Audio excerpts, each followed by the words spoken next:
Kenapa kok kita harus berkumpul dengan ulama dan mendengarkan nasihat-nasihat ahli hikmah?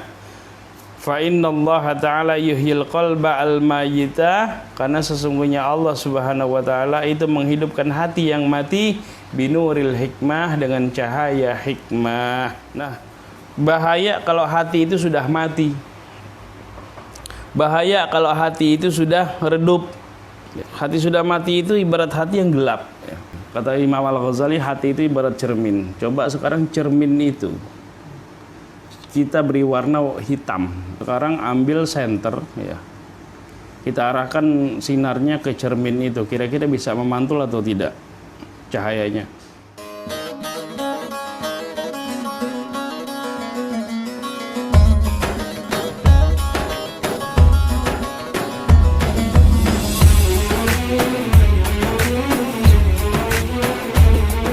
Alaikum bimujalasatil ulama wastima'i kalamil hukama.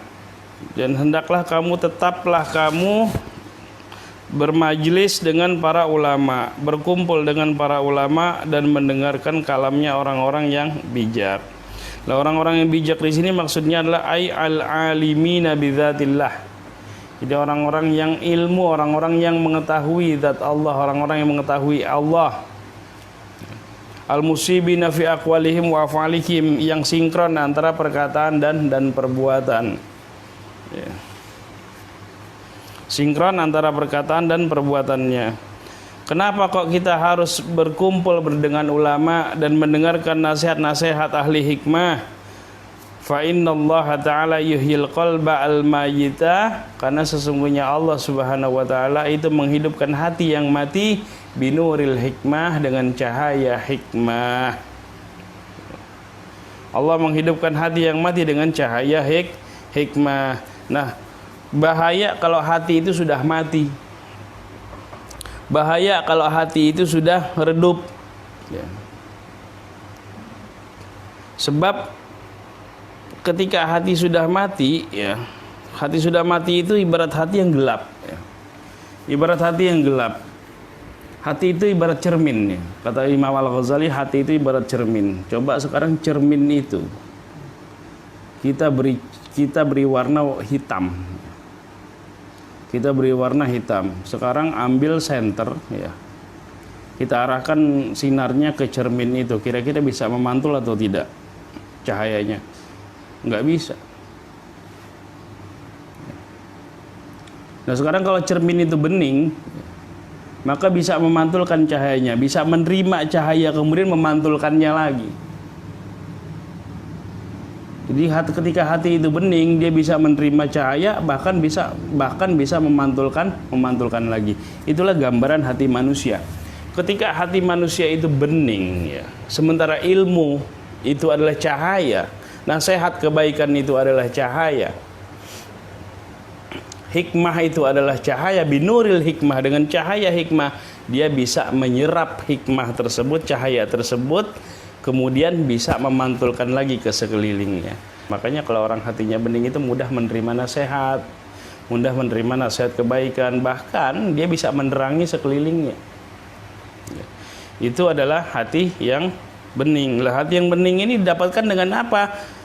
Nah, dengan mujalasatil ulama wastima'i kalamil hukama. Jadi sering berkumpul dengan para ulama dan mendengarkan kalam-kalam hikmah. Nah, itu salah satu obat hati. Makanya obat hati itu ada 5. Salah satunya adalah wong kang soleh kumpulono, berkumpul dengan orang-orang yang soleh. Sebab yang namanya akhlak buruk itu, ya, itu seperti penyakit, bisa menular juga. Akhlak yang buruk seperti penyakit juga bisa menular. Kita berkumpul dengan orang-orang yang berteman dengan orang-orang yang akhlaknya buruk, ya nanti kita bisa menular perilakunya itu kepada kita. Makanya kata Nabi SAW, "Ma min maulidin yuladu alal fitrah." Tidaklah setiap yang dilahirkan, bayi yang dilahirkan ke dunia ini, yuladu, dilahirkan alal fitrah, dalam keadaan suci, dalam keadaan fitrah. Nah, fa abawahu yuhawidanihi, maka kedua orang tuanya lah yang menjadikan dia Yahudi au yunasiranihi, atau menjadikan dia Nasrani, atau menjadikan dia Majusi.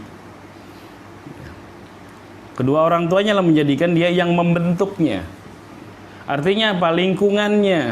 Ya. Ketika lingkungan keluarganya itu lingkungan yang positif, lingkungan yang baik, insya Allah anaknya akan menjadi orang yang baik. Ya, kalau kedua orang tuanya taat kepada Allah, orang tuanya ahli ibadah, orang tuanya ahli ilmu, insya Allah anaknya pun akan menjadi ahli ilmu dan ahli ibadah. Tapi kalau orang tuanya ini adalah pelaku maksiat, ya di dalam rumahnya, dalam keluarganya tidak ada ketaatan kepada Allah Subhanahu wa taala, bahkan seluruh rumahnya itu dinaungi oleh kemaksiatan, ya maka jangan harap terbentuk anak-anak yang soleh dan soleha dari keluarga yang semacam itu. Jadi lingkungan ya itu berpengaruh sekali terhadap perkembangan perilaku, dan ini secara psikologis juga terbukti. Makanya anak-anak kita ya tempatkan di lingkungan yang baik. Agar anak kita menjadi baik, berarti tempatkan anak kita di lingkungan yang baik. Nah, lingkungan yang baik itu yang bagaimana? Ya salah satunya adalah pesantren. Pesantren itu adalah lingkungan yang baik. Di sana tempat orang belajar agama, di sana tempat orang belajar ngaji. Ya. Jadi kalau kita tidak mampu mendidiknya, kalau kita tidak bisa memberikan lingkungan yang baik kepada keluarga kita, kepada anak-anak kita, maka tempatkan anak kita di lingkungan yang baik. Insya Allah anak kita akan menjadi anak-anak yang baik, anak-anak yang soleh dan soleha. Nah, sekarang bayangkan kalau kita jauh dari ulama, yaitu bagaimana, naudzubillah min dzalik. Jangan jauh-jauh dari ulama. Fas'alu ahla dzikri in kuntum la ta'lamun. Maka bertanyalah kepada ahli zikir. Maksudnya adalah ulama apabila kamu tidak mengetahui. Ya. Kenapa? Karena para ulama itu yang punya ilmu, yang mengerti mana yang baik, mana yang buruk, mana yang benar dan mana yang salah. Kama yuhyil arda al-maitata bima'il matar, sebagaimana Allah menghidupkan bumi yang mati bima'il matar dengan air hujan. Kalau kita bayangkan kalau kemarau yang sangat panjang, ya, kemarau yang kita kemarin pernah merasakan, kemarau yang sangat panjang, air susah semuanya. Jadi kalau musim kemarau itu pepohonan itu mati. Nah, begitu datang musim hujan, Masya Allah, cendawan bertumbuhan, semuanya hijau lagi, segar lagi. Nah, seperti itulah Allah menghidupkan hati seseorang. Ketika hatinya sudah mati, ya, dengan banyak mujalasatul ulama, dia berkumpul dengan para ulama, maka Allah hidupkan lagi hatinya, sering mendengar nasihat-nasihat kebaikan. Wa fi riwayat Tabarani, kemudian dalam riwayat Imam Tabarani an Abi Hanifah, dari Imam Abu Hanifah, jalisul kibriya, jalisul kubara, jalisul kubara, berkumpullah kamu dengan orang-orang yang besar. Bergaullah atau berkumpullah, duduklah kamu dengan orang-orang besar. Wasailul ulama, dan bertanyalah kamu kepada para ulama. Wa khalitul hukama, dan berbaurlah, berkumpullah kamu dengan orang-orang yang bijak. Jadi wasiatnya Imam Abu Hanifah, pertama jalisul kubara, berkumpullah dengan orang-orang besar. Ya. Kalau Anda ingin besar, ya berkumpullah dengan orang-orang besar. Kalau Anda mau maju, berkumpullah dengan orang-orang yang berpikir maju. Gitu. Sebab sekali lagi yang namanya lingkungan itu adalah mempengaruhi. Ya. Makanya ada pepatah Arab mengatakan anil mar'i la tas'al, wasal an qarinihi. Kalau kamu ingin bertanya tentang profil seseorang, ya, anil mar'i, jangan bertanya kepada orangnya, tapi wasal an qarinihi, tapi bertanyalah kepada temannya. Fa innal qarina bil maqrin yaqtadi. Kenapa? Karena antara teman dengan sesama teman, karena sesama teman itu yaqtadi, itu sama. Itu. Jadi bagaimana? Ya kalau kita mau maju, ya berpikirlah, berkumpullah dengan orang-orang yang berpikir maju. Jangan orang-orang yang berpikir mundur. Kalau kita mau besar, ya kita harus bergaul dengan orang-orang yang besar.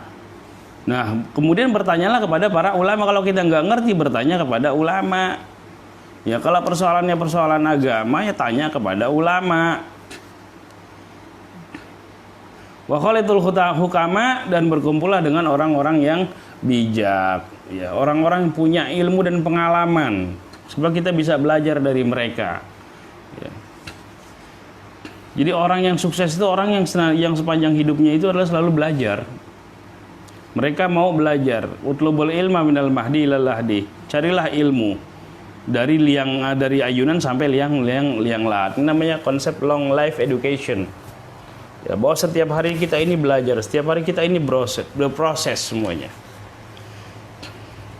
Saya ambil contoh saja, Amerika itu negara adidaya, negara yang besar. Ya. Memiliki militer yang digdaya. Nah, apa kunci kesuksesan Amerika? Kuncinya adalah mereka mau belajar kepada orang lain. Mereka latihan dengan militer Indonesia, walaupun secara teknologi kita kalah mana-mana dengan militer Amerika.